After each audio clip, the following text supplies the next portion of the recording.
Evangelio del Día y Reflexión, a cargo del Padre Germán Saxonov. Evangelio de hoy y la Divina Misericordia, 20 de diciembre de 2024. En el sexto mes, el ángel Gabriel fue enviado por Dios a una ciudad de Galilea, llamada Nazaret, a una virgen que estaba comprometida con un hombre perteneciente a la familia de David, llamado José. El nombre de la virgen era María. El ángel entró en su casa y la saludó, diciendo: «Alégrate, llena de gracia, el Señor está contigo». Al oír estas palabras, ella quedó desconcertada y se preguntaba qué podía significar ese saludo. Pero el ángel le dijo: «No temas, María, porque Dios te ha favorecido. Concebirás y darás a luz un hijo, y le pondrás por nombre Jesús. Él será grande y será llamado Hijo del Altísimo. El Señor Dios le dará el trono de David, su padre, reinará sobre la casa de Jacob para siempre y su reino no tendrá fin». María dijo al ángel: «¿Cómo puede ser eso, si yo no conozco varón?». El ángel le respondió: «El Espíritu Santo descenderá sobre ti y el poder del Altísimo te cubrirá con su sombra. Por eso el niño será santo y será llamado Hijo de Dios. También tu parienta Isabel concibió un hijo a pesar de su vejez, y la que era considerada estéril, ya se encuentra en su sexto mes, porque no hay nada imposible para Dios». María dijo entonces: «Yo soy la esclava del Señor, que se cumpla en mí lo que has dicho». Y el ángel se alejó. San Lucas 1, 26 a 38. Ave María Purísima, sin pecado concebida. En este viernes 20 de diciembre contemplamos a nuestro Señor Jesucristo, anunciado y en su misterio de la encarnación en las purísimas entrañas de la Inmaculada Virgen, siempre Virgen María. Virgen antes, Virgen durante, Virgen después del parto. En el Evangelio de San Lucas 1, 26 al 38, la Anunciación. Estamos en estas ferias privilegiadas de Navidad, en esta octava que precede al nacimiento, y vamos contemplando la primera venida de nuestro Señor Jesucristo. Bien, podremos hacer una contemplación de los misterios y privilegios de la Inmaculada Virgen María, pero lo vamos a hacer desde otra manera, de el don de la vida divina que el Señor nos trae. El Señor se va a hacer niño, Dios se hace hombre para que el hombre sea Dios. Y normalmente al contemplar este misterio, esa realidad, esa frase, sea de San Gregorio Magno como de todos los santos, nosotros pensamos que yo voy a conservar todo lo mío, lo natural, lo bello, lo sencillo, lo afectivo y demás, pero divinizado, como diciendo, muy espiritualizado, lleno de fulgores. No es así. No se trata que lo natural no va a ser destruido, va a ser tan, pero tan elevado que va a ser unido a lo divino sin que se diluya, ni se disuelva, ni se confunda. ¿Qué significa esto? Lo que vemos en este Evangelio, lo voy a empezar a explicar, si bien sería para una meditación de mucho tiempo y no sé si yo estoy capacitado para explicarlo, pero sí vamos a poder comprenderlo y también iluminados con el texto del diario de Santa Faustina. La Santísima Virgen María, a quien va el Arcángel Gabriel para anunciarle: «Alégrate, llena de gracia, el Señor está contigo». Primero, sepamos bien, no le dice: «Alégrate porque estás llena de gracia». No, alégrate, el Señor está contigo. La alegría es porque el Señor está contigo. Llena de gracia, un adjetivo, habla de su cualidad. Es justamente al estar llena de gracia puede alegrarse purísimamente en el Señor. Pero ella queda desconcertada. ¿Por qué? Porque ella solo se aprecia en Dios, solo se aprecia por Dios. Ella, la Virgen María, se desprecia. Y este es el gran problema de este tiempo de tanto psicologismo supuestamente espiritual. El querer mezclar para abajar la vida divina mística, verdadera mística católica, a los psicologismos y sentimentalismos del tiempo. Lo hemos dicho muchas veces, uno puede tener una sana autoestima y ser humildísimo sobrenaturalmente y despreciarse sobrenaturalmente. Me gusta decir expresiones parecidas, aunque se rajen las vestiduras los psicologistas, los naturalistas, gente que no entiende de la vida espiritual, ante esta frase se rasga las vestiduras.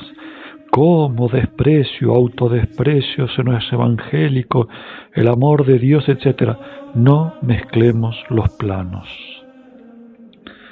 Dejemos que lo natural sea purificado, santificado para poder transformarse en lo divino. La Virgen María se despreciaba a sí misma.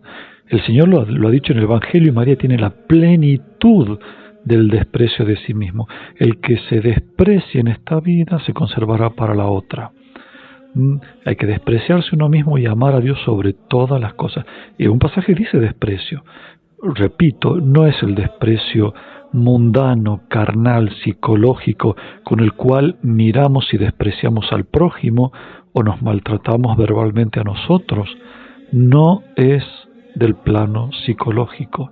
El desprecio de sí mismo sobrenatural, del que habla el Evangelio, del que nos habla la cruz, del que nos hablan todos los místicos y escritores espirituales, es el altísimo aprecio divino de nosotros mismos.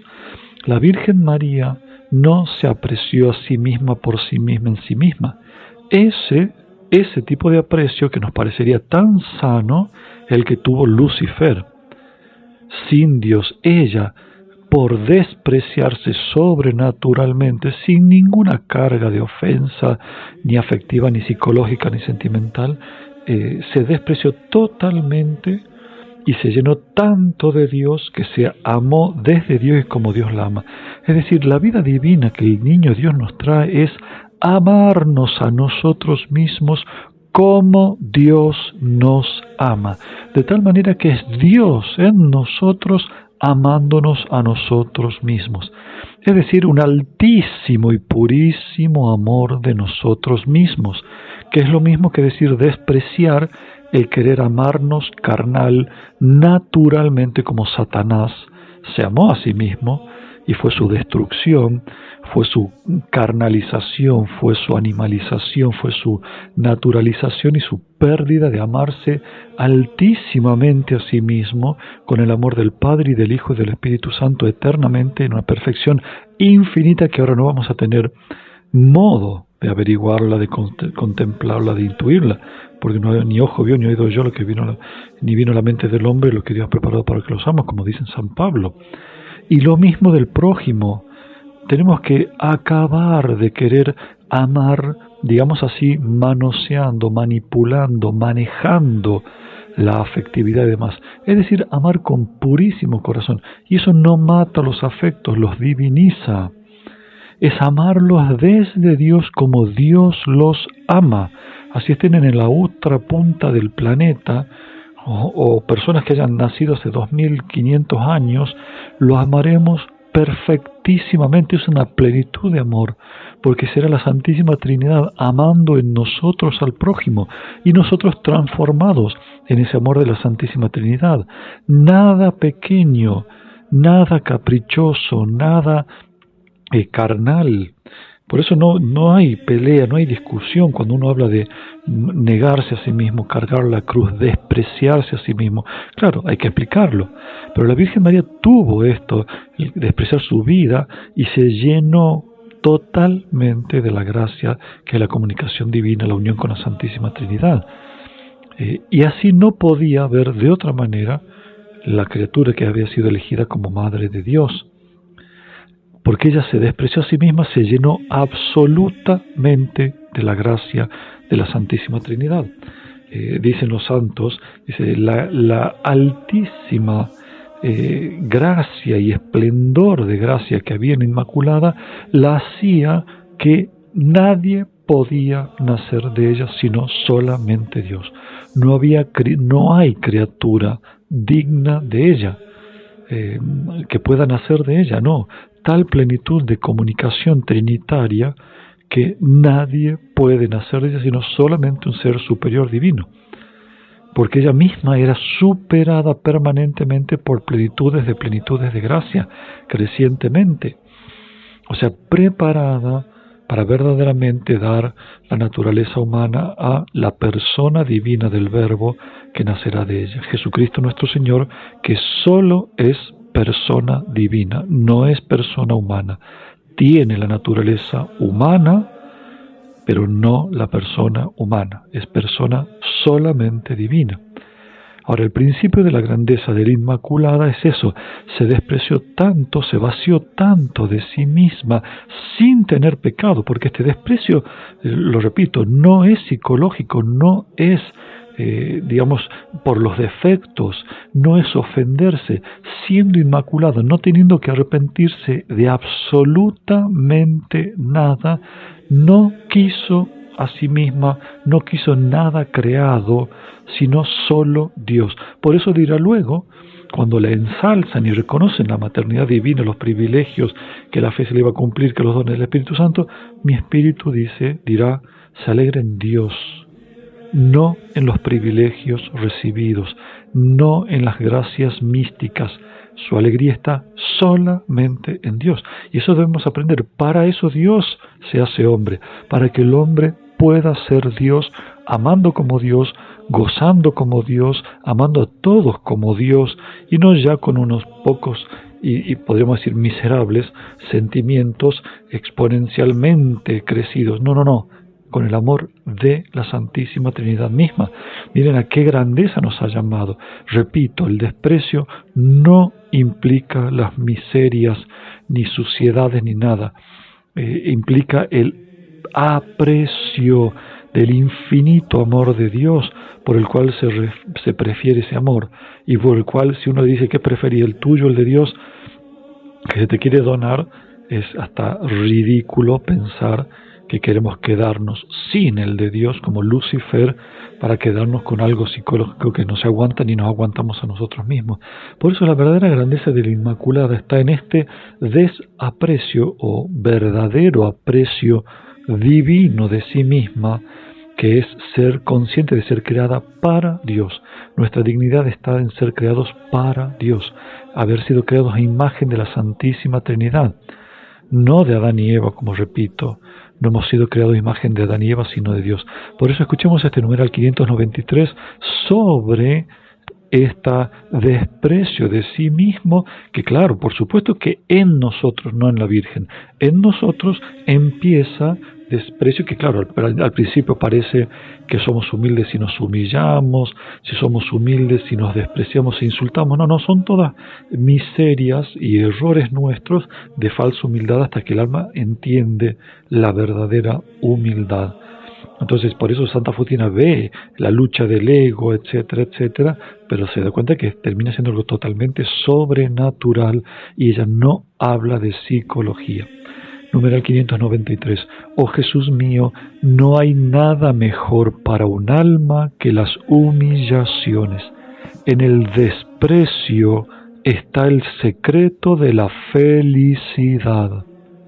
Cuando el alma llega a conocer que es una nulidad, la miseria personificada y que todo lo que tiene de bueno en sí misma es exclusivamente don de Dios, cuando el alma ve que todo lo que tiene en sí le ha sido dado gratuitamente y que de sí tiene solamente la miseria, esto la mantiene continuamente humilde delante de la majestad de Dios, y Dios, viendo tal disposición del alma, la persigue con sus gracias.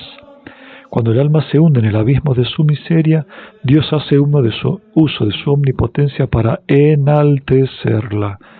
Si hay en la tierra un alma verdaderamente feliz, esta es solamente un alma verdaderamente humilde. Al principio el amor propio sufre mucho a causa de eso, pero si el alma enfrenta valerosamente repetidos combates, Dios le concede mucha luz en la que ella ve lo miserable y engañoso que es todo. En su corazón está solamente Dios. Un alma humilde no confía en sí misma, sino que pone su confianza en Dios. Dios defiende al alma humilde y Él mismo se introduce en las cosas de ella, y entonces el alma permanece en la máxima felicidad que nadie puede comprender. Quiero agregar solamente esto: cuando el alma ve que es una nulidad, que todo lo que tiene bueno en sí es de Dios, claro, el soberbio se ve humillado porque se creía que él era algo, pero el humilde ve que Dios la amó de todas maneras, siempre y a cada rato. todo lo que tienes de Dios. O sea, Dios me estuvo amando desde que nací, poniéndome miles de cosas buenas. Es fruto y conciencia total del amor de Dios, y por eso viene también la felicidad plena que los mundanos, los que no tienen el don de la fe, no gozan, no conocen, no imaginan. A todos vosotros os bendiga Dios Todopoderoso, Padre, Hijo y Espíritu Santo. Amén. Jesús, en vos confío. María, Madre de la Misericordia, ruega por nosotros. San José, ruega por nosotros.